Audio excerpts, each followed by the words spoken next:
ఇక రాష్ట్రంలో రాబోయే పార్లమెంట్ ఎన్నికల్లో ప్రజాపాలన స్ఫూర్తిగా కొనసాగుతున్న పథకాల అమలే కాంగ్రెస్ పార్టీ గెలుపునకు పునాదులవుతాయని ఎంపీ అభ్యర్థి చల్లా వంశచంద్రెడ్డి ధీమా వ్యక్తం చేశారు. ఇక పట్టణ కేంద్రంలోని క్రౌన్ ఫంక్షన్ హాల్లో ఎమ్మెల్యే ఎన్ఎం శ్రీనివాసరెడ్డి ఆధ్వర్యంలో వివిధ పార్టీల ప్రజాప్రతినిధులు, నాయకులు, కార్యకర్తలు ఎంపీ అభ్యర్థి చల్లా వంశచంద్రెడ్డి సమక్షంలో కాంగ్రెస్ పార్టీలో భారీగా కండువాలు కప్పుకున్నారు.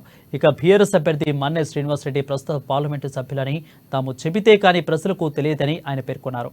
రాజకీయ స్వలాభం కోసం విలువలను తాకట్టు పెట్టి ఎన్నో పార్టీలను మార్చుకుంటూ విలువలను, వివేకాన్ని తాకట్టు పెట్టిన మరో బీజేపీ అభ్యర్థి నమ్మక ద్రోహి డీకేరునని ఆయన తీవ్రంగా విమర్శించారు.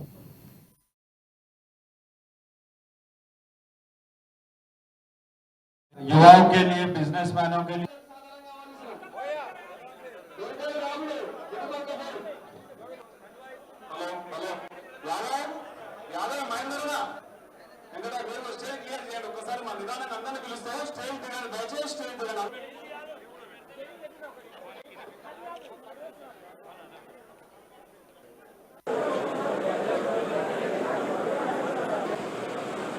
మహబూబ్ నగర్ జిల్లా పైకి రావాల్సిందిగా కోరుతా ఉన్నా.